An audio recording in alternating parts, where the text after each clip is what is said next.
Hello guys, welcome to my channel. दोस्तों, आज की वीडियो में सीजीएल एग्जाम 2023 टीयर 1 इसके 25 जुलाई के अंदर पूछे गए शिफ्ट नंबर 4 के मैथ्स के सारे सवालों को हम लोग सॉल्व करने वाले हैं। तो जैसा कि आपको पता है कि हम लोग प्रीवियस ईयर के सॉल्यूशन का सेट कर रहे हैं, तो ये हमारा सेट नंबर 32 होगा। इसके पहले हम लोग 31 सेट कर चुके हैं। टोटल सेट की संख्या होगी 39, क्योंकि इतने शिफ्ट में एग्जाम हुए थे पेपर 1 के। ठीक है, तो टाइम वेस्ट नहीं करते हैं। अगर आपको अच्छा लगे तो लाइक कर दीजिएगा। चलते हैं मैथ्स के सवालों की तरफ, आ जाइए। ठीक है, ये आपका जीके खत्म हो रहा है, यहाँ से आपका मैथ शुरू हो रहा है। ठीक है, क्वांट लिखा हुआ है, क्वांट एप्टीट्यूड। तो यहाँ से आपका मैथ शुरू हो जाता है। पहला सवाल क्या बोलता है आप देख सकते हैं कि ये फार्मूला बेस्ड सवाल आपका दे रहा है, अलजेब्रा का सवाल है ये। और ये फार्मूला बेस्ड सवाल आपको दे रखा है। ठीक है, A plus B minus C दे रखा है। A plus B plus C नहीं है, A plus B minus C है। और बाकी ये आपका A square plus B square plus C square दे रखा है, तो इसकी वैल्यू आपको निकालनी है। ठीक है, तो पहले मैं फार्मूला लिखते हैं, आपको पता लग जाएगा सब कुछ। आप देखो जरा, A cube plus B cube plus C cube minus 3abc is equal to A plus B plus C into A square plus B square plus C square minus A B minus B C minus C. ये formula होता है। लेकिन आपके पास यहाँ देख रहे हैं कि सी की जगह माइनस सी लिखा हुआ है, मतलब इसको माइनस ऑफ माइनस सी लिख सकते हैं ना। तब तो ये प्लस सी हो जाएगा, यानी सी के बदले में माइनस सी हमको डालना पड़ेगा। तो मेरा ये फार्मूला ऑटोमेटिक चेंज हो जाएगा। आप देखना, ये बन जाएगा ए क्यू प्लस बी क्यू, सी की जगह माइनस सी यानी कि बन जाएगा माइनस क्यू, और सी की जगह माइनस सी यानी कि बन जाएगा प्लस 3abc। जो आपको यहाँ पे रिक्वायरमेंट है वो चीज़ ऑटोमेटिक फार्मूला में क्या हो गया, सेट हो गया। तो आप देखेंगे ए प्लस बी माइनस सी यहाँ भी हो जाएगा। इसमें कोई बदलाव नहीं होगा सी में, क्योंकि स्क्वायर में तो सेम ही होता है। यहाँ बदलाव होगा, अगर आप यहाँ से माइनस ए बी लिखेंगे तो यहाँ प्लस बी सी लिखना पड़ेगा और प्लस सी लिखना पड़ेगा, क्योंकि सी की वजह से सी का वैल्यू माइनस सी पटक देंगे। तो अब आप देखेंगे यहाँ पे कि इसका वैल्यू आपको दे रखा है, इसका वैल्यू भी आपको दे रखा है। आपका वैल्यू इसको निकालना पड़ेगा, तो आप इसका आंसर निकाल पाएंगे। ठीक है, तो अब एक फॉर्मूला लिखता हूं मैं, A plus B plus C का whole square is equal to A square plus B square plus C square plus 2 into A B plus B C plus C. ठीक वही काम मैं करने वाला हूं। अगर सी की जगह माइनस सी रख दूं तो आप देखेंगे a plus B minus c का square is equal to A square plus B square plus C square plus 2 times, आप यहाँ पे देखेंगे ये तो ए भी रहेगा, लेकिन ये माइनस बी सी और ये माइनस सी ए हो जाएगा। इसका वैल्यू कितना दे रखा है, 152। इसका आप स्क्वायर कर लो, 20 का स्क्वायर हो जाएगा 400 प्लस 2 टाइम्स, इसको हम मान लेते हैं थोड़ी देर के लिए एक्स है ये। ठीक है, तो आप मुझे बताओ कि एक्स की वैल्यू है कितनी। 152 कम किया हमने तो 248 बटा 2 यानी कि 124। राइट, अब ये आप देखेंगे कि अगर मैं यहाँ से माइनस कम कर दूं, माइनस में कॉमन निकाल दूं, अगर माइनस अगर मैं कॉमन निकाल दूं तो आप यहाँ पे देखेंगे कि ये माइनस प्लस बन जाएगा, प्लस वाला माइनस बन जाएगा और प्लस वाला माइनस बन जाएगा। मतलब ये प्लस क्या हो गया, माइनस हो गया। अब ये पूरा वैल्यू आप देखेंगे यही तो एक्स के बराबर है, यही तो एक्स के बराबर है। मतलब वैल्यू पुटिंग करके अब इसका आंसर आप निकाल सकते हैं। कैसे, इसकी वैल्यू है -124। ठीक है, ये वैल्यू कितना है, 152। अच्छा, और ये वैल्यू कितना दे रखा है आपका, 20। तो आओ जरा सॉल्व करते हैं। 20 गुना ये कितना आ जाएगा अंतर, 28, यानी कि 20 गुना 28 यानी कि 560 इस सवाल का आंसर है। ठीक है, तो सिर्फ साइन के चेंज करने से मुझे पूरा फॉर्मूला लिख के आपको समझाना पड़ा, ताकि कोई कंफ्यूजन ना रहे आपको। ठीक है, तो अगर आप चाहे तो ए प्लस बी माइनस सी माइनस वाला फार्मूला भी याद कर सकते हैं, बट उसकी कोई आवश्यकता नहीं है। एक फार्मूला आपने याद किया, उसी में प्लस को माइनस करके आपने इसको सॉल्व करने की पूरी कोशिश करी और आपने आंसर भी निकाला, आपके सामने है जो भी है। तो पहला सवाल बढ़िया से आपने शुरुआत करा है। आगे बढ़ते हैं, नंबर 2 के पास चलते हैं। क्या बोलता है सवाल, ये सॉल्व करो आप। तो ये आप देखेंगे क्या कहता है ये देखो, ये -7p है minus bracket 3q minus 8p, और ये देखो माइनस बन जाएगा 4q और minus into minus plus into 10p। ठीक है, फिर से करते हैं जरा, तो -7p और ये बन जाएगा -3q -10 और 8 कितना हुआ 18, तो 18p यहाँ पे लिखो और माइनस इंटू माइनस कितना हो जाएगा +4q यहाँ पे लिखो। ये बन जाएगा -7p और माइनस इंटू 4 3 7 यानी कि -7q बन जाएगा और माइनस इंटू माइनस कितना हो जाएगा +18p। ठीक है, तो आप देखेंगे 18 में से अगर मैं 7 कम करूंगा तो 11p बचेगा और -7q, यानी कि the required answer is 11p -7q। Option number 2 इस सवाल का आंसर है। आसान सवाल था। आगे बढ़ते हैं, इसका मध्यानुपाती क्या होगा। तो मध्यानुपाती निकालने के लिए आप एक काम कर सकते हैं, इन दोनों को मल्टीप्लाई करके अंडर रूट निकाल सकते हैं। या तो आप वैसे कर लो, या तो आप एक और तरीका आपके पास है कि वैल्यू पुटिंग कर लीजिए। तो वैल्यू पुटिंग जो मन करे आप कर लीजिए, 0 1 2 3 4। लेकिन ऑप्शन 0 1 रखने पे क्या होता है ना कि सेम हो जाता है, तो हम क्यों ना थोड़ा डिफरेंस रखते हैं, थोड़ा बड़ा रखते हैं। तो ए की वैल्यू को हम रख दिया 4 और बी को हम रखते हैं 2 के बराबर। ठीक है, तो आओ जरा 4 और 2 पे सॉल्व करके देखते हैं कितना आता है। तो 4 गुना 2, 4 प्लस 2 यानी कि 6 बनेगा, इंटू ये बनेगा 4 माइनस 2 यानी कि 2 का क्यूब यानी कि 8। एक संख्या ये वाला है, दूसरा संख्या कौन सा है, तो आप बोलेंगे a प्लस बी का क्यूब यानी कि 6 का क्यूब यहाँ आ जाएगा, इंटू डिफरेंस कितना हो जाएगा 2। तो इन दोनों को मल्टीप्लाई करेंगे और इसका अंडर रूट निकालेंगे, तभी तो उसको बोलते हैं मध्यानुपाती। ठीक है, तो 6 का पावर 4 में से 6 का पावर 2 बाहर आ जाएगा और 8 दूना 16, मतलब 4 से बाहर निकाल लो तो 36 गुना 4 यानी कि 144 क्या है, इसका मध्यानुपाती है। अब जरा ऑप्शन चेक कर लेते हैं। 4 का स्क्वायर 16 माइनस 4 यानी कि ये बन जाएगा 12, ये नहीं हो सकता। ये देखो जरा, 4 2 6 का स्क्वायर 36 इंटू 2 यानी कि 72, ये भी नहीं हो सकता। इधर देखते हैं कि 4 प्लस 2 यानी कि 6 और 2 का स्क्वायर 4 24 यानी कि ये भी हमारा नहीं हो सकता। एक ही ऑप्शन बच गया है, तो 6 का स्क्वायर 36 गुणा 2 का स्क्वायर 4 यानी कि ऑटोमेटिक कितना आ गया 144। So the required answer is option number 4। आगे बढ़ते हैं, क्वेश्चन नंबर 4 की तरफ चलते हैं। आपको दे रखा है कि x और y के वैल्यू अगर इतना है तो इस व्यंजक को हल करिए।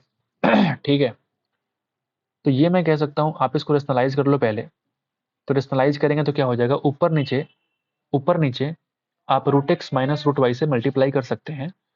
तो ये बन जाएगा आपका root x minus root y का होल स्क्वायर और नीचे बन जाएगा ए plus b into a minus b, का मतलब हो जाएगा a square minus b square. ठीक है, a square minus b square बोल सकते हैं। ठीक है, अब मुझे बताओ क्या एक्स और वाई की वैल्यू मालूम है, बिल्कुल मालूम है, √2 और √3 ऐसे बोल सकते हैं हम। √2 माइनस √3 का होल स्क्वायर और नीचे 2 माइनस 3 यानी कि -1। तो -1 क्यों ना हम ऊपर ही लगा देते हैं, क्यों बट्टा क्यों रखना है, इसको लगा दीजिए आप माइनस ऊपर। आओ जरा सॉल्व कर लेते हैं। तो आपने देखा माइनस 2, 2 प्लस 1 3, सॉरी 2 और 3 होता है 5, minus 2√6। I think I am right. अगर आप माइनस से मल्टीप्लाई करेंगे तो ये बन जाएगा 2√6 और ये बन जाएगा -5, जो कि रिक्वायर्ड आपका आंसर है। ठीक है, तो आसान सवाल, ये भी अलजेब्रा का सवाल। आगे बढ़ते हैं, नंबर 5 के पास चलते हैं। एक माइक्रोवेव ओवन है जिसका अंकित मूल्य दे रहा है 15,990 रुपया और इसे आपने सेल करा है 12,792 में। तो डिस्काउंट निकालना है, डिस्काउंट कितना होगा। ठीक है, तो अगर आप देखेंगे कि कितना आ रहा है, तो 9 गुना 2 18, लगभग 20% आना चाहिए, क्योंकि आप यहाँ पे देख सकते हैं कि 10% की वैल्यू कितनी है, 1599 है। ठीक है, हमने कैसे देखा, लास्ट में 2 आया, मतलब लास्ट में 8 कम किया गया होगा। तो 8 कैसे आ सकता है, 9 गुना 2 18 यानी कि 10% की वैल्यू 1599, तो 20% की वैल्यू कितनी हो जाएगी, 1600 में 1 कम तो 3200 में 2 कम। ठीक है, इस वैल्यू को जरूर यहाँ से माइनस करेंगे तो ये वैल्यू मिल जाएगा, यानी कि डिस्काउंट परसेंट कितना हो जाएगा, तो आप बोलेंगे 20%। बाकी आप चाहे तो इसको काट के रेशियो से भी निकाल सकते हैं, ऑप्शन का इस्तेमाल करके भी फटाफट आप निकाल सकते हैं। What ever you want you can simply do that. So the next question is question number 6। ठीक है, दो दो लोग हैं, एक ही बिंदु से एक ही समय पर दौड़ना शुरू करते हैं। दो लोग हैं, दो धावक पी और क्यू, जो कि 6 मीटर पर सेकंड और 10 मीटर पर सेकंड की चाल से 500 मीटर लंबे वृत्ताकार ट्रैक पर परितः विपरीत दिशाओं में दौड़ रहे हैं। ठीक है, ये तुम्हारा सर्कल है, यहाँ से मैंने शुरू किया, तुम दौड़ना शुरू किया विपरीत दिशाओं में, यहाँ और इस तरफ। एक का स्पीड है 6 मीटर पर सेकंड, दूसरे का स्पीड है 10 मीटर पर सेकंड। ठीक है, यदि वे पहली बार मिलने के बाद अपनी चाल परस्पर बदल लेते हैं तो शुरुआती बिंदु पर सबसे पहले कौन पहुंचेगा। ठीक है, तो पहले इन लोगों को मिलाते हैं हम। मिलाने के लिए क्या करेंगे, स्पीड निकालेंगे रिलेटिव, जो कि दोनों का सम होगा क्योंकि अपोजिट डायरेक्शन है, तो बोल सकते हैं 16 मीटर पर सेकेंड। ठीक है, तो टाइम टू मीट अगर मैं निकालूं तो वो कितना हो जाएगा बताओ। टाइम टू मीट अगर मैं निकालूंगा तो ये लंबाई है 500 मीटर ट्रैक का, तो मैं बोल सकता हूँ 500/16। ठीक है, 4 से काटोगे तो 125/4, ये तुम्हारा टाइम टू मीट है 125/4। तो इस बात का पूरा तुम ये लगाओ, अगर टाइम टू मीट तुम्हारा इतना सेकंड हो गया, ठीक है, इतना हो गया, तो इतना मिलने के बाद, अच्छा ये कहाँ पे मीटिंग हो रही है पहले वो चेक कर ले क्या। तो मुझे एक बात बताओ, मुझे एक बात, ये मीटिंग कहाँ पे हो रही है। तो अगर मैं इसके निकालूं, ये P है ना और ये तुम्हारा Q है, बढ़िया सवाल है ये। तो अगर मैं P का निकालूं, डिस्टेंस कितना कवर किया, तो बताओ कितना कवर किया P ने। तो आप अगर P का निकालेंगे तो P हो जाएगा 125/4 टाइम, और स्पीड है 6 मीटर पर सेकेंड यानी कि 2, और ये 3 यानी कि 375/2, ऐसे बोल सकते हैं हम। इतना मीटर इसने कवर किया है, लगभग कितना बोल सकते हैं बताओ, 187.5 मीटर। तो 187.5 मीटर कहीं ना कहीं 250 से कम ही होगा, मतलब इधर कहीं पी रहा होगा और इधर ही कहीं क्यू आकर के मुलाकात इसकी हुई होगी इतना सेकंड में। ठीक है, ये मुलाकात वाला पॉइंट है। यहाँ पे क्या होता है ना कि दोनों का स्पीड चेंज हो जाता है, मतलब क्यू लेता है 6 मीटर पर सेकंड और पी की हो जाती है 10 मीटर पर सेकंड। ठीक है, तो बोलता है कि इस बिंदु पर फिर से मुलाकात कितनी होगी। तो हम एक चेक करते हैं कि क्या 10 मीटर पर सेकंड से इस टाइम में कितना कवर कर पाता है। तो आप जरा देखोगे 125/4 टाइम है, इंटू आप देखोगे 10 मीटर पर सेकंड, तो ये 2 और ये 5, यानी आप पाएंगे कि 625/2 है, जो कि 312.5 मीटर की बात करता है। यानी अगर यहां से यहां तक की दूरी तुम्हारा 187.5 आया है, तो ये वाला दूरी कितना है 312.5। यानी अगर जब स्पीड तुम चेंज करोगे तो डिस्टेंस भी ये लोग आपस में क्या कर लेंगे, चेंज कर लेंगे। मतलब क्यू यहां से यहां पहुंचेगा और उसी टाइम में पी जो है यहां से यहां पहुंचेगा। मतलब दोनों की सेम मीटिंग पी और क्यू की इसी पॉइंट पे होगी और दोनों की सेम टाइम पे होगी। यानी मैं कह सकता हूं कि option number 4 is the required answer. ये एक बढ़िया सवाल, ट्रिकी सवाल, समझने वाला सवाल है, फटाफट करके आप नहीं भाग सकते हैं। ठीक है, हमने अच्छा एक्सप्लेन किया, मुझे उम्मीद है। आगे बढ़ते हैं, नंबर 7 के पास चलते हैं। इसकी वैल्यू क्या होगी, इसकी वैल्यू क्या होगी। आपने दे रखा है कि एस टी यू का समेशन 0 के बराबर नहीं है। ठीक है, कोई बात नहीं, तो हम एक काम तो कर सकते हैं, हम एक काम तो कर सकते हैं कि पहले हम वैल्यू पुटिंग करते हैं। यू को हम मान लेते हैं कि 0 के बराबर है। यू को 0 मान सकते हैं ना जी, तीनों का सम 0 नहीं मान सकते, लेकिन यू को 0 मान सकते हैं। तो जैसे हमने 0 माना, तो ये खत्म और ये वाला भी खत्म हो गया। क्या बचेगा आपका, S square plus T square plus 2 times S into T by, इधर बच जाएगा S square minus T square. इससे कुछ फायदा हुआ क्या हमें, उम्मीद तो नहीं है कि कुछ फायदा हुआ है। ठीक है, लेकिन ऑप्शन अगर आप चेक करेंगे तो ये खत्म हो गया, ये खत्म हो गया, ये खत्म हो गया, ये खत्म हो गया। यहाँ पे क्या बच गया, S minus T S plus T जो भी है ये बचा हुआ है। तो S minus T S plus T S plus T S minus T S minus T S plus T. अच्छा, मतलब ऑप्शन सेम हो सकता है, अगर आप देखेंगे तो ऑप्शन सेम हो सकता है। ये वाला इसके बराबर हो जाता है और ये वाला इसके बराबर हो जाता है। फिर क्या करें, फिर हम एक काम करते हैं, यू को 0 नहीं मानते, कुछ और मानते हैं ताकि दो ऑप्शन सेम ना हो। बहुत बढ़िया सवाल है, दो ऑप्शन सेम ना हो। तो ये थोड़ा लेंदी सवाल होने वाला है, तो करते हैं जरा, टाइम देते हैं, कोई बात नहीं। यू को हम 0 नहीं मान सकते, अगर मानेंगे दो ऑप्शन हमेशा क्या हो जाएगा, सेम हो जाएगा, जो कि थोड़ा गड़बड़ वैल्यू देगा। तो हम एक काम करते हैं, डिफरेंट वैल्यू को मान लेते हैं। एस को मान लिया हमने 1, टी को मान लिया हमने 2 और यू को मान लिया हमने 3। ऐसा तो मान सकते हैं ना। अब जरा आंसर निकालते हैं। तो 1 का स्क्वायर 1, 2 का square 4 plus 2 into S T यानी कि 2 दूना 4 माइनस यू स्क्वायर यानी 3 का स्क्वायर 9, बटा बटा अगर नीचे देखेंगे तो ये कितना आ रहा है, एस का स्क्वायर, जीरो नहीं आना चाहिए क्योंकि ऊपर जीरो आ गया मुझे दिख रहा है, नीचे जीरो नहीं आना चाहिए, यानी एस का स्क्वायर है 1, माइनस टी का स्क्वायर है 2 का square 4, minus T into you यानी कि 3 दूना 6 दूना 12 माइनस में, और माइनस यू का स्क्वायर मतलब समथिंग जो भी कुछ तो आने वाला है। तो अगर ऊपर जीरो आ गया और नीचे अगर जीरो नहीं है कुछ भी है, इसका वैल्यू क्या आएगा, जीरो। तो आओ जरा ऑप्शन हम चेक कर लेते हैं कौन सा ऑप्शन जीरो देगा इस वैल्यू को रखने पे। तो देखो 1 2 3, 1 2 3, ठीक है। तो हमने क्या करा 2 3 5 कम किया, मतलब -4 ऊपर और नीचे कितना आएगा 3 - 3, यानी कि नीचे ही जीरो आ गया। मतलब कभी भी ये अनडिफाइंड वैल्यू जीरो के बराबर होगा क्या, ये तो नहीं हो सकता। ठीक है, इसको हम जरा चेक करते हैं। एस और टी दोनों मिलकर 3 देगा, 3 - 3 यानी कि जीरो ऊपर और नीचे कितना हो जाएगा 0/1 - 5 यानी कि -4, यानी कि वैल्यू कितना आ गया जीरो। यानी ये हमारा ऑप्शन भी दे रखा है कि सही है। तो आओ जरा बाकी भी चेक कर लेते हैं कि कहीं और तो नहीं हो सकता।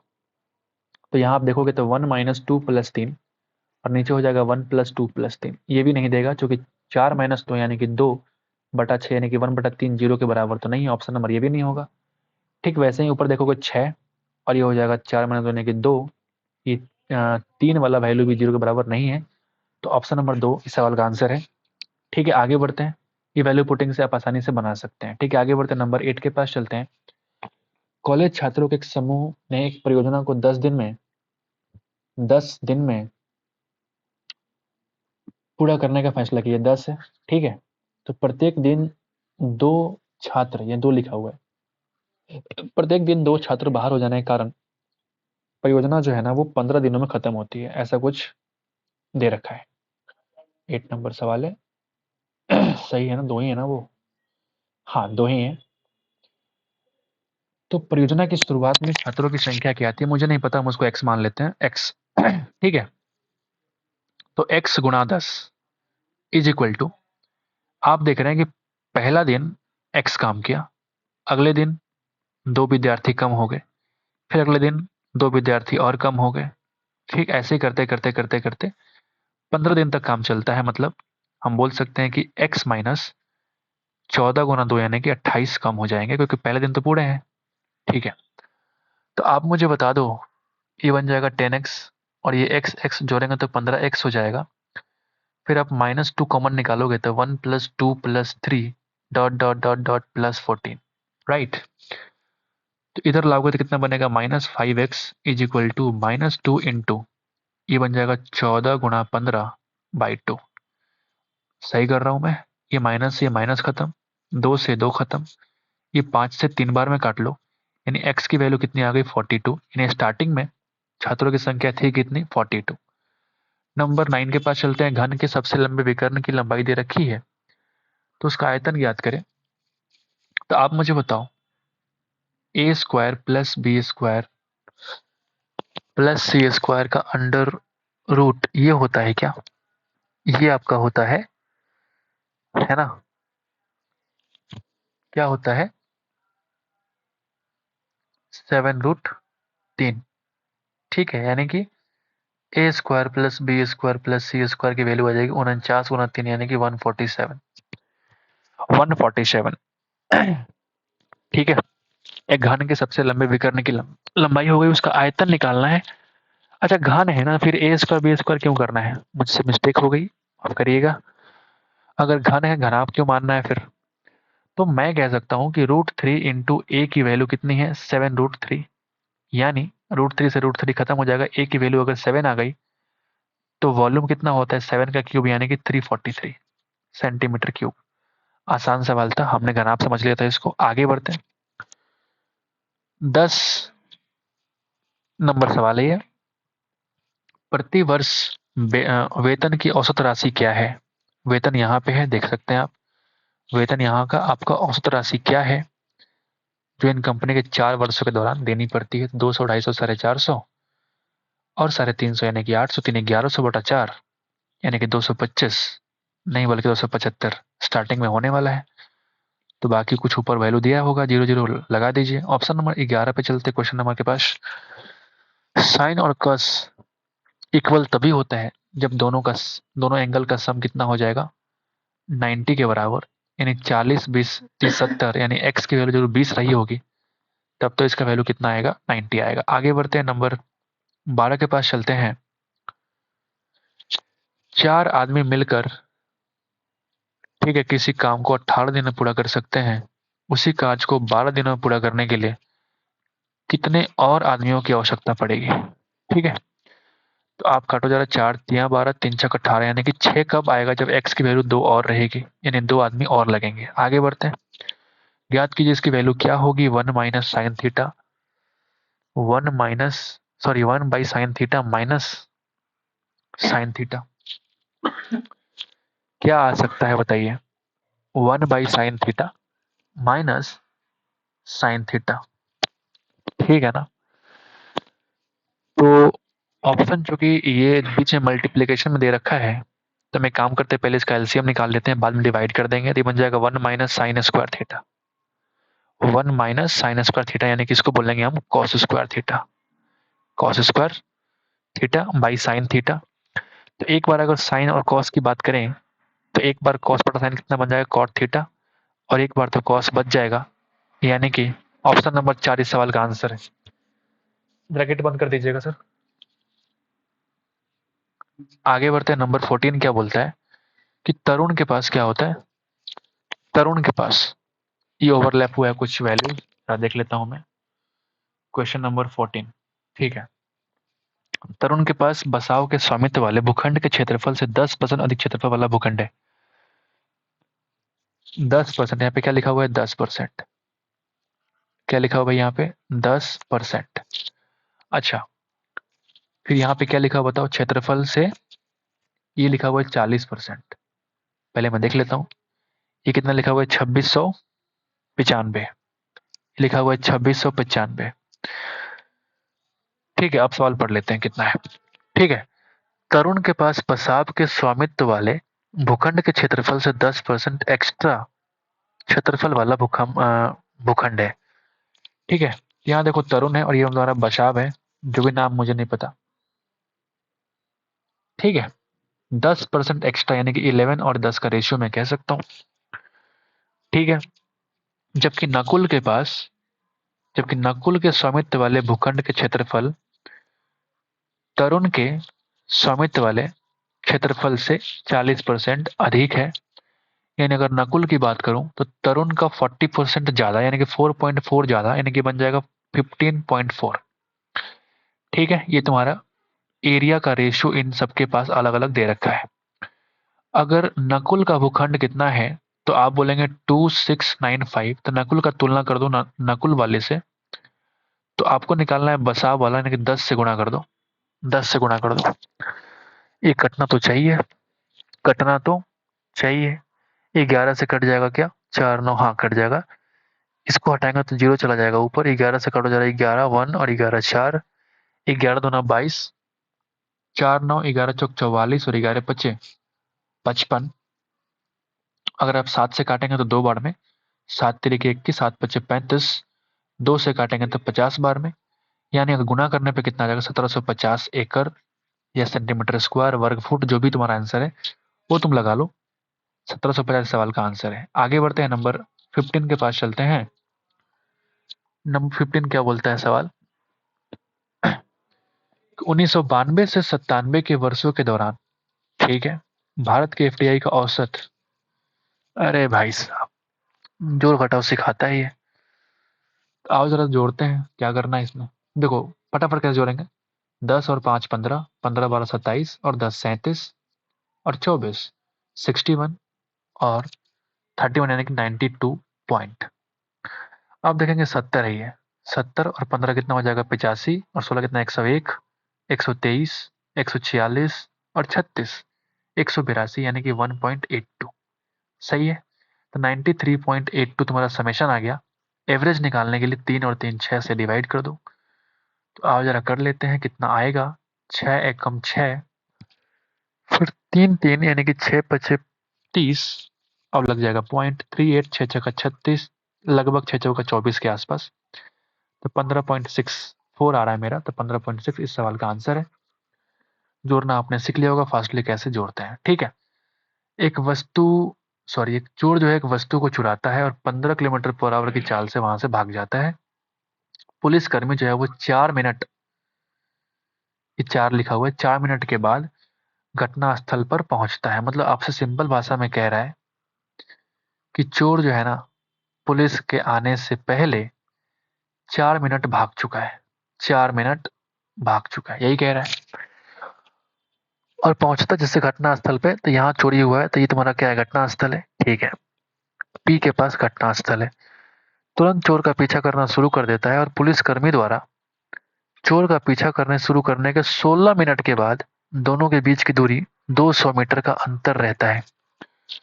16 मिनट दौड़ने के बाद भी 200 मीटर का अंतर रहता है। बढ़िया सवाल होने वाला ही है।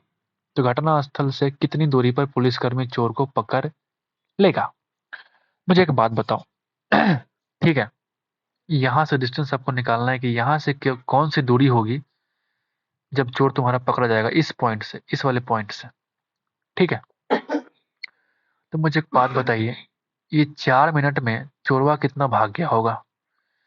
तो, तो चोर की स्पीड है कितनी? चोर की स्पीड है 15 किलोमीटर पर आवर। यानी कि 1 घंटे में अगर 15 किलोमीटर जाता है, 4 मिनट का मतलब होता है इसका 1/15 हिस्सा, यानी कि 1 किलोमीटर आगे भाग जाएगा। मैं कह सकता हूँ कि ये जो हिस्सा है ये 1 किलोमीटर के बराबर है।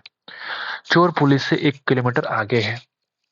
अब सवाल ये भी बोला जाता है कि जब पुलिस 16 मिनट भागता है ना, तब भी इनके बीच में 200 मीटर का गैप तो रहता ही है अभी। यानी अगर मैं रिलेटिव स्पीड की बात करूं, तो ये 800 मीटर जो है वो तय करते हैं 16 मिनट। यानी अगर मैं कन्वर्ट करूं आवर में, या फिर क्यों ना हम मीटर को ना कन्वर्ट करके इसको हम लिखते हैं किलोमीटर में ही लिखते हैं, क्योंकि आपका आंसर देख रहे हैं कि किलोमीटर में दे रखा है। तो मैं क्या करूंगा, इसको लिखूंगा 0.8 किलोमीटर बटा 16 मिनट। 60 से मल्टीप्लाई कर दिया हमने तो कितना हो जाएगा, आर। इतना आर हो जाएगा, सॉरी इतना किलोमीटर पर क्या हो जाएगा इतना, हाँ। तो मैं बोलूंगा, आप जरा देखो मैं सही कर रहा हूँ कि नहीं। इसको मैं काटूंगा तो 0 आ जाएगा नीचे, 8 गुणा 2, और ये 20 से कट जाएगा 3 बार में। यानी कि आर एस, रिलेटिव स्पीड है कितना, 3 किलोमीटर पर आवर। लेकिन हमको निकालना है पुलिस की स्पीड भी, यानी यहाँ पे देखो पुलिस की चाल कितना है और कितना दूरी पकड़ लेगा, दो चीज निकालनी है। तो अगर मुझे एक बात बताओ, आर एस अगर वैल्यू 3 है और पुलिस अगर तेज भाग रहा है, तो अगर चोर की स्पीड 15 किलोमीटर पर आवर है, तो जरूर पुलिस की स्पीड 18 किलोमीटर पर आवर रही होगी। तब तो इन दोनों का डिफरेंस कितना आएगा, 3। यानी कि एक आंसर हमको मिल चुका है, और एक आंसर देख के आप टिक लगा सकते हैं क्योंकि बाकी सब में 18 तो है ही नहीं। ये तुम्हारा आंसर है। लेकिन आपको एक और आंसर निकालना है कि डिस्टेंस कितना पर पकड़ा जाएगा। तो आप मुझे बताओ, पहले हम निकालते हैं time to catch. Time to catch कितना हो जाएगा? तो किलोमीटर कितना है, एक दोनों के बीच का डिस्टेंस है 1 किलोमीटर। दोनों के बीच का आर एस कितना हो जाएगा, 3। यानी कि 1/3 घंटा लगेगा। अब चूंकि घटना स्थल कौन सा है, तो आप बोलेंगे ये वाला घटना स्थल है। यहाँ से कहीं ना कहीं जाकर के चोर इधर कहीं पकड़ा गया होगा, यहाँ पे कहीं पकड़ा गया होगा। तो वो डिस्टेंस कैसे निकालेंगे, तो पुलिसवा यहाँ से भागे ना, पुलिसवा यानी पुलिस का डिस्टेंस ही जो निकलेगा वो चोर के पकड़े जाने तक का डिस्टेंस होगा। यानी कि मैं बोलूंगा 1/3 घंटा, और स्पीड कितना है पुलिस का, 18 किलोमीटर पर आवर। यानी कि 6 किलोमीटर बाद जाकर के वो चोर पकड़ा जाएगा घटनास्थल से। तो ये एक बढ़िया सवाल है, और उम्मीद करते हैं कि हमने हर एक पॉइंट को सही तरीके से आपको समझाया है। तो ये वेरी इंपॉर्टेंट सवाल, इस शिफ्ट के लिए आगे बढ़ सकते हैं। नंबर 17 पे चलते हैं। दो खाते हैं और दोनों खातों में क्या करता है ना, एस नाम का कोई विद्यार्थी है, लड़का है जो भी है, कुल 50,000 रुपए की धनराशि को जमा करता है, जिन पर क्रमशः 8% और 12% की दर से ब्याज मिलता है। तो एक तरफ 8%, अगली तरफ 12%। सॉरी, आपसे पूछता है, ये लिखा हुआ है 5200 लिखा हुआ है, माफ कीजिएगा थोड़ा ओवरलैप हो गया। 5200 प्राप्त होता है, एक वर्ष के बाद उसे ब्याज के रूप में कुल 5200 रुपए प्राप्त होते हैं। तो उसने 12% वाले पे कितना धनराशि जमा करवाई है? आप मुझे बताओ, ये 50,000 रुपए का ये कितना परसेंट है? तो 5,000 हो जाएगा 10%, 50 हो जाएगा 0.1%, यानी 200 हो जाएगा 0.4%, यानी 10 प्लस 0.4%। मैं कह सकता हूँ कि बीच में कितना आएगा, 10.4%। आओ जरा हल कर लेते हैं, एलिगेशन वाला फॉर्मूला लगा देते हैं। यहाँ कितना आ जाएगा, यह आ जाएगा 2.4, और यहाँ आने वाला है डिफरेंस कितना, 1.6। यानी अगर आप देखेंगे तो रेशियो आ चुका है 2:3 का। अगर कुल वैल्यू 50,000 है तो 2 का मतलब 20,000 और 3 का मतलब 30,000, यानी 12% के रेट से 30,000 रुपया को इन्वेस्ट किया था। आगे बढ़ते हैं। सवाल बोलता है कि 20 महिलाएं और 15 पुरुष, ठीक है, कार्य को 6 दिन है ना। देखते हैं जरा, 20 महिलाएं, महिलाएं का मतलब मैं लिखता हूँ फीमेल, ठीक है, 20 महिलाएं और प्लस 15 पुरुष यानी कि मेल एक कार्य को कर सकते हैं 6 दिन में। तो एक अकेली महिला को काम पूरा करने में 150 लगता है, मतलब फीमेल को 150 लगता है। तो एक अकेला पुरुष कितने दिन में काम कर सकता है? कोई बात नहीं, 6 कट जाएगा 25 बार में। इधर 25F है, इधर 20F, यानी कि मैं बोल सकता हूँ 5F इधर आ जाएगा, और ये 15M के बराबर। यानी M और फीमेल का रेशियो कितना हो जाएगा, तो आप बोलेंगे 1:3। सही है क्या? अकॉर्डिंग टू क्वेश्चन एक अकेली महिला को लगता है 150, यानी कि महिला का मतलब 3 × 150, ठीक है। तो एक अकेला पुरुष यानी कि पुरुष कितना है, 1। तो टाइम निकाल दो आप। टाइम की वैल्यू आ चुकी है 450। 450 दिन लगेंगे एक पुरुष को पूरा काम करने में, क्योंकि ये महिला से लेजी है पुरुष। ठीक है, आप देखो अगला सवाल क्या बोलता है। एक 40 लीटर मिश्रण में 25% अल्कोहल और 75% पानी है। अगर मैं मिक्सचर की बात करूं तो आप देखो जरा, ये अल्कोहल और वाटर। तो 25% अल्कोहल मतलब 10 लीटर कितना हो जाएगा अल्कोहल, और 30 लीटर, ये एक्चुअल वैल्यू है, ये एक्चुअल वैल्यू दे रखा है आपने कि 10 लीटर और 30 लीटर क्या हो जाएगा मिश्रण का, पानी और अल्कोहल दे रखा है। तो यदि मिश्रण में 10 लीटर पानी को मिला देंगे तो नया परसेंटेज निकाल दो, पानी यहाँ मिला दो, यानी अब ये 10 है, अब ये 40 है। तो आपसे पूछा कि नए मिश्रण में अल्कोहल का परसेंटेज आप देखो 1:4। तो मिश्रण कितना हो जाएगा 5, और आउट ऑफ 1, 1/5 का मतलब होता है 20%। तो option number 1 is the required answer. आगे बढ़े, ये सवाल फिर से आ चुका है, देखते हैं क्या है। एडवांस मैथ का सवाल है कि निम्न आकृति में बी और डी वाले वृत्तों की त्रिज्याएं दे रखी है, क्रमशः 4 और x। ठीक है, ये भी ठीक है। और AC दोनों वृत्तों की स्पर्श रेखा है। तो x का मान आपको निकालना है कि वो x की वैल्यू क्या होगी। ठीक है, वो x की वैल्यू क्या होगी आपको निकालना है। तो मुझे एक बात बताओ, मुझे एक बात बता दो, क्या बताओगे? ये 9 सेंटीमीटर इसकी वैल्यू है क्या? अगर 9 सेंटीमीटर इसकी वैल्यू है और ये अगर 6 है, तो यहाँ से यहाँ तक का डिस्टेंस ये वाला कितना होता है, 90 होता है ना। ये वैल्यू मुझे समझ नहीं आ रहा है किस तरीके से दे रखा है, ये 6 पूरा का वैल्यू है या आधा का वैल्यू है। ये बढ़िया सवाल आपके पास आया है, आ गया है। ठीक है, इससे में बढ़िया सवाल एक आपके पास आ चुका है। आओ जरा सॉल्व करने की कोशिश करते हैं। ठीक है, तो दोनों वृत्तों की त्रिज्याएं आपको 4 और x दे रखी है। AC दोनों वृत्तों की स्पर्श रेखा है, ये आपका स्पर्श रेखा है, इसकी लंबाई निकालना आपको पता है, लेकिन डिस्टेंस होना चाहिए दोनों के बीच का सेंटर का, जो कि आपको दे नहीं रखा है। तो भी आपसे x की वैल्यू पूछ रहा है, तो भी आपसे x की वैल्यू पूछ रहा है। कैसे निकाल पाएंगे बताइए, कैसे निकाल पाएंगे? ओके,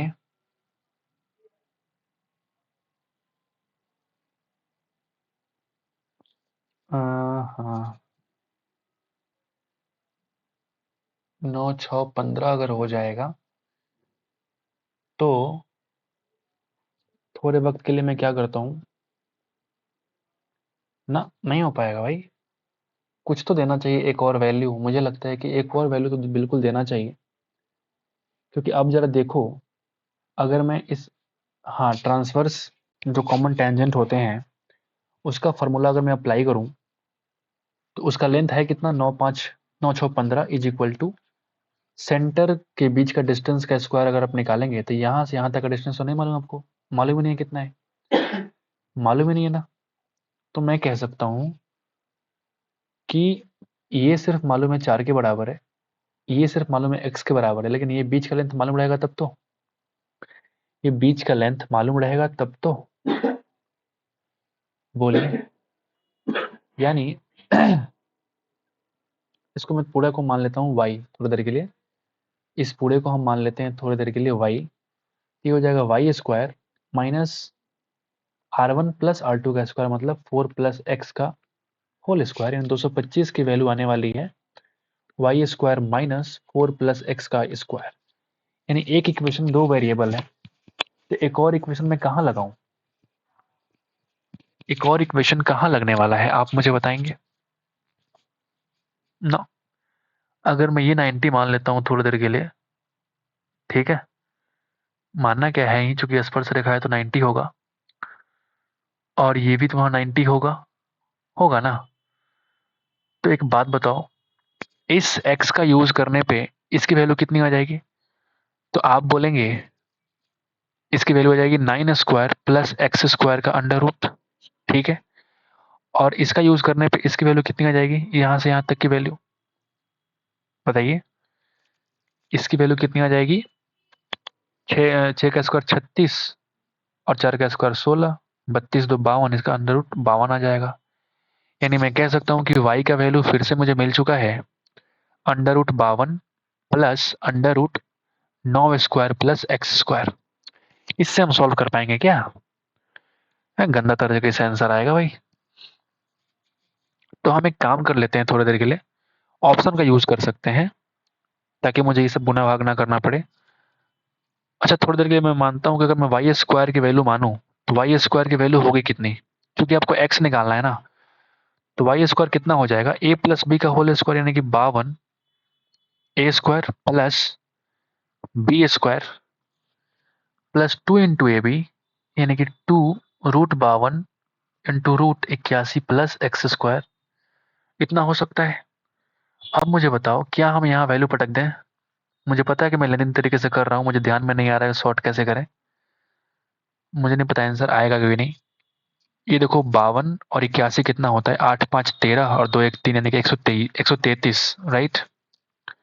कितना हो जाएगा भाई, 133, राइट। 8 5 13, हाँ ठीक है। थोड़ा सा मिस्टेक भारी पड़ जाएगा, ये एक्स स्क्वायर और ये प्लस 2, यहाँ से अगर मैं 4 बाहर निकालूंगा तो कितना बन जाएगा, 13 रह जाएगा अंदर, यानी कि 13 रह जाएगा अंदर, यानी कि 2 दूना 4 रूट 13, 2 दूना 4 रूट 13, यहाँ लिखता हूं मैं 4 रूट 13, और तो मल्टीप्लाई तो हो ही रहा है भाई, under root 81 plus x square तो यही है। और इसके साथ साथ और भी कुछ है, यहाँ देखो माइनस में ये वाला वैल्यू है, मतलब माइनस बोल सकता हूं मैं, 4 का स्क्वायर माइनस एक्स का स्क्वायर, और A square plus B square plus 2 मतलब माइनस कितना हो जाएगा, 4 दूना 8 इंटू एक्स। ठीक है, बहुत लेंदी हो गया ये सवाल, एक्स स्क्वायर से एक्स स्क्वायर कट जाएगा, और आप देखेंगे अगर, तो यहां से अगर मैं 16 कम करूंगा तो कितनी वैल्यू आएगी बताओ, 133 में 16 कम किया हमने तो 117 बचेगा क्या, 117 बचेगा, हाँ बिल्कुल 117 ये बचने वाला है। और इसको मैं इधर ले आऊंगा तो कितना बचेगा, 108, 108 बच जाएगा। इज इक्वल टू आप देखेंगे ये वैल्यू बचा आपके पास 4 into root 13 under root 81 plus x square minus 8x, एक तो एक्स स्क्वायर बच ही रहा है, यानी x की वैल्यू को हम काम करते हैं ना, पटक के चेक कर लेते हैं। आप यहाँ से 4 को भी काट के हटा दो, 4 कॉमन लिया हमने यहाँ और यहाँ से, तो 4 यहाँ से कट जाएगा, 25 तो 27 इज इक्वल टू ये बनेगा root 13 into under root 81 plus x square, और -2 × x। ठीक है, तो अकॉर्डिंग टू ऑप्शन हम क्या करते हैं, चेक करके देखते हैं। अगर मैं 3 रखता हूँ तो सेटिस्फाई करता है कि नहीं। 3 का स्क्वायर 9, 90, ये तो कटेगा ही नहीं। 90 का मतलब 9 बाहर रूट 10 अंदर। ठीक है, ये आ जाएगा 90, यानी कि 9×9 = 81, 9 पॉइंट समथिंग आएगा। ये रूट 13 भी तो है, 130, यानी वैल्यू सेटिस्फाई नहीं करेगी। अगर हम 7 से चेक करते हैं थोड़ी देर के लिए, तो ये बन जाएगा 7 दूना 14 माइनस ये 49 और 81 कितना हो जाएगा, तो 120। सही है क्या, 130 हो जाएगा, हाँ 130 हो जाएगा। और इंटू कितना हो जाएगा, रूट में ये भी और रूट में ये भी 13, तो 13 13 निकल के बाहर आ जाएंगे 13, रूट 10 और -14 सेटिस्फाई नहीं हो रहा, मतलब ये भी हमारे सवाल का आंसर नहीं है। ऑप्शन नंबर 3 देखते हैं, बहुत ही लेंदी सवाल दे रखा है ये, या फिर हम कुछ वियर्ड तरीके से कर रहे हैं, सवाल का आंसर निकाल रहे हैं। कुछ और तरीके लगा सकते हैं, यहाँ पे 0 लगाएंगे तो नहीं, 6 लगाओगे तो कितना बन जाएगा, 36। 36 अगर जोड़ोगे तो 81 + 36, 8 3 11, 1 1 17 का रूट और रूट 13 और -2 × 6, यानी कि 13 यहाँ से निकालोगे यानी 13 बन जाएगा, और 9 बचेगा तो 9 का 3 बाहर निकाल लो, यानी -12, यानी 39 -12 यानी कि 27। और ये हमारा सेटिस्फाई कर रहा है, सवाल का आंसर क्या कर रहा है, सेटिस्फाई कर रहा है। तो इस तरीके से हम एक्स का वैल्यू ना निकाल के उसका हम वैल्यू पुट करके भी इसको सेटिस्फाई करवा सकते हैं। तो मुझे नहीं पता कि ये मेथड सही है कि नहीं है, क्योंकि मुझे ये दिमाग में मेरे पास पहली बार आया तो मैंने इस तरीके से फटाफट हमने सॉल्व कर दिया। ठीक है, तो आई थिंक कि ये थोड़ा वियर्ड तरीका है, इसका बेस्ट तरीका भी और हो सकता है। बट अगर कुछ भी ना समझ में आए तो फंडामेंटली आपको सोचना चाहिए। तो ये मुझे लगता है कि फंडामेंटल तरीके से हमने सोच के आपको सोल्यूशन दिया है। तो आप बताना कि मैंने कुछ सही किया कि नहीं। अगर आपको इससे अच्छा मेथड पता है तो आप मुझे हिंट देंगे कमेंट बॉक्स में, तो उसका हम लोग फिर से क्या कर लेंगे सोल्यूशन। ठीक है, आगे बढ़ते हैं। नंबर 21, एक दुकानदार है जो 120 रुपए प्रति दर्जन की दर से 1600 आम खरीदता है। एक दर्जन का कीमत कितना है, 120, यानी मैं कह सकता हूं कि एक आम का जो कीमत है वो 10 रुपया है। और ये क्या कह रहा है, सीपी। ठीक है, यदि उसने इसमें से उसने, अच्छा क्वेश्चन नंबर 21 देख लेता हूं मैं। 900 आम, यहाँ पे लिखा हुआ है 900, 900 आम जो है ना उसको 15 रुपए प्रति आम बेचता है, और शेष आम को 14 रुपीज प्रति आम दर से बेचता है, उससे लाभ % निकाले। ठीक है, 1600 अगर तुमने आम खरीदा है, ठीक है, तो आप मुझे बताओ 1600 आपने आम अगर खरीद लिया, तो एक आम का अगर 10 रुपए कीमत है, तो 1600 आम की कीमत कितनी हो जाएगी, 16,000, जो कि सीपी के बराबर है। ये सीपी है तुम्हारा। अगर मैं एसपी निकालूंगा तो आप बताओ कितना हो जाएगा।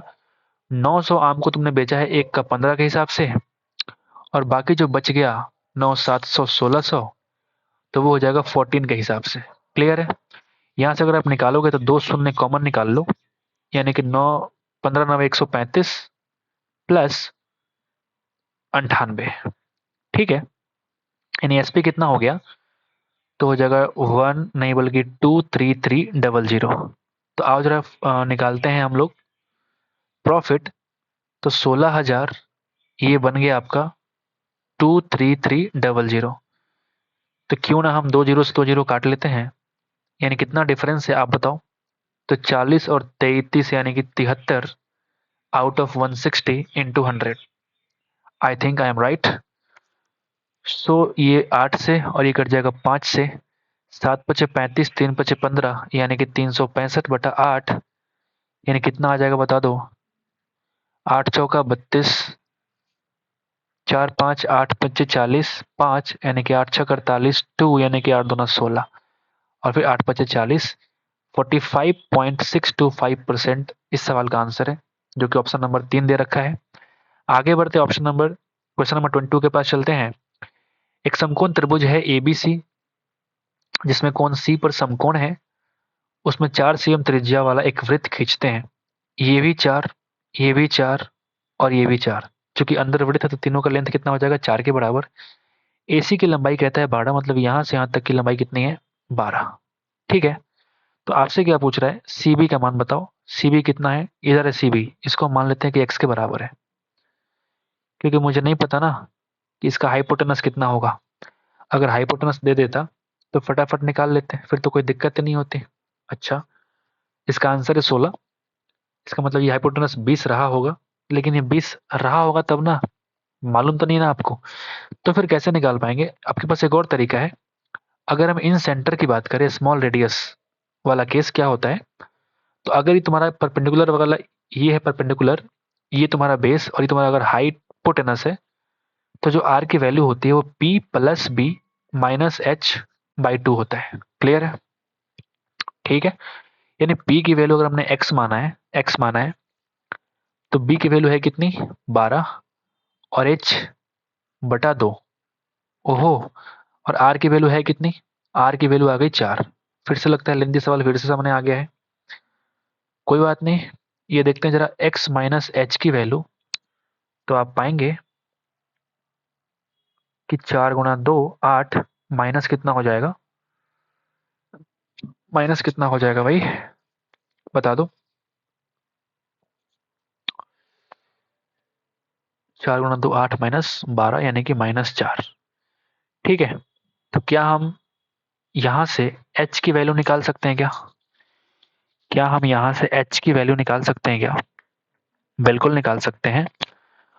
h को भेजो उस साइड और इसको ले आओ इस साइड, यानी h की वैल्यू हो जाएगी x+4। x की वैल्यू कितनी हो जाएगी, x+4। ठीक है, और जैसे ही मुझे x+4 मालूम चल गया, तो आप यहाँ पे लगा दीजिए पाइथागोरस।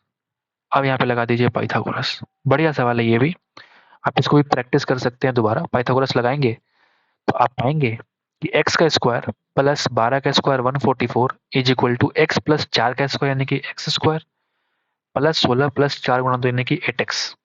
क्लियर है ना? अभी एक्स स्क्वायर कट जाएगा, यहाँ से अगर मैंने कम किया तो ये बन जाएगा 128 इज इक्वल टू 8x। यानी एक से अगर तुम काटोगे तो 8 है कम 8, 8 6 48, एक्स की वैल्यू कितनी आ गई, 16 सेंटीमीटर। जो मेरा रिक्वायरमेंट था मुझे मिल चुका है, 16 सेंटीमीटर। तो ये भी एक बढ़िया सवाल और बढ़िया सॉल्यूशन आपके पास आ चुका है। सो उम्मीद करते हैं कि आपको ये सवाल समझ में आ गया होगा। आगे बढ़ते हैं, क्वेश्चन नंबर 23। 4 है, 6 है और 8 यूनिट वाले भुजाओं वाला एक घनाभ कागज से ढका हुआ है। अच्छा ठीक है, इसका मतलब टोटल सरफेस एरिया उसका ढक गया है। कागज को हटा दिया जाता है और उसे एक वर्ग बनाया जाता है। बिल्कुल ठीक।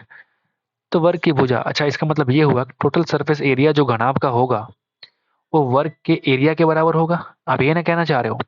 ठीक है, तो निकालो जरा, कैसे निकालेंगे। 2 times L × B 24 plus 6 × 8 = 48 plus 8 × 4 = 32।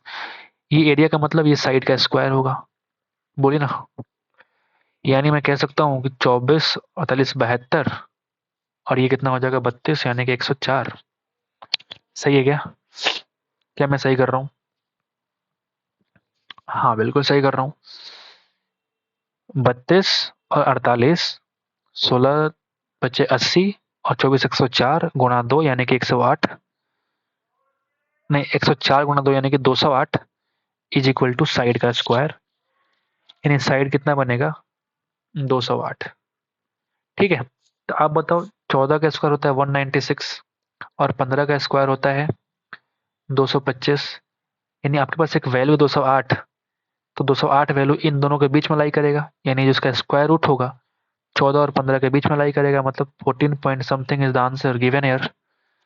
सो आप ऑप्शन नंबर 1 को टिक करेंगे और वहां से भागेंगे फटाफट, टाइम वेस्ट नहीं करेंगे। ठीक है, कौन सी संख्या 44 से डिविजिबल है, इसका मतलब 11 से भी और 4 से भी। 4 से होने के लिए अंतिम 2 डिजिट को होना पड़ेगा, जो कि तीनों है। ये नहीं है, इसको हटा दो, पहले ही हटा दो। तो 11 चेक कर लो, 88, 5 4 44, 10 7 99। मतलब 99 कटेगा तो कितना बच जाएगा, 8 और 2, ये नहीं कट रहा 11 से। ठीक वैसे ये भी नहीं कटेगा 11 से, एक ही ऑप्शन कट जाएगा 11 से। Option number 3 is the required answer. Number 25, आखिरी सवाल, थोड़ा दम ले लेते हैं। ठीक है, तो इस शिफ्ट में एक दो सवाल ने बहुत परेशान किया है, लेकिन हम लोग ने उसके आंसर के पास पहुंच ही गए थे। ठीक है, तरीका थोड़ा वियर्ड था लेकिन हम लोग पहुंच ही गए थे। आओ जरा देखो निम्नलिखित में से, सॉरी नीचे दी गई आकृति में पी क्यू ओ वाले वृत्त का व्यास है, ठीक है, ये पी क्यू लंबाई ये वाला ही है। क्यू ओ आर अगर 100 डिग्री है तो पी एस आर निकालना है। Where is P S R? ये आपका पी है, ये आपका एस ये वाला, और ये आर, यानी कि ये वाला एंगल आपको फाइंड आउट करना है, ये वाला पी एस आर। कैसे निकाल पाएंगे? तो अगर आप ध्यान से देखेंगे ना, तो इस पी क्यू चाप से, इस पी क्यू वाले चाप से ये वाला एंगल बन रहा है और ये वाला भी एंगल बन रहा है, लेकिन ये बन रहा है सेंटर पे और ये बन रहा है सरकमफेरेंस पे। तो मुझे एक बात बताओ, अगर मैं इस एंगल की बात करूं, दोनों का सम अगर 180 है, तो इसकी वैल्यू कितनी हो जाएगी? तो आप बोलेंगे 80। और किसी आर्क के द्वारा सेंटर पर बनाया गया एंगल का आधा होता है सरकमफेरेंस पर उसी आर्क के द्वारा बनाया गया एंगल, यानी कि 40 डिग्री इस सवाल का आंसर है। तो उम्मीद करते हैं कि आपको हर बात समझ में आ गई होगी और हर एक सवाल का आंसर और सॉल्यूशन आपको समझ में आ गया होगा। So thank you so much for watching the video. Like कर देना अगर आपको अच्छा लगे, तो बहुत मेहनत लगती है वीडियो को बनाने में। सब्सक्राइब कर दीजिए हमारे चैनल को, ठीक है। अगर आप इस तरीके से प्रीवियस ईयर सोल्यूशन चाहते हैं तो तभी चल रहा है मैथ्स, फिर इंग्लिश देंगे, फिर रीजनिंग देंगे। हर एक सवाल जो एसएससी के एस्पिरेंट के लिए इंपॉर्टेंट होता है, हर एक चीज़ जो एसएससी के एस्पिरेंट के लिए इंपॉर्टेंट है, वो चीज़ आपको यहाँ इस पे मिल जाएगी, इस यूट्यूब के चैनल पे, ठीक है। तो इसका नाम है एडुकेस, ठीक है। Thank you so much.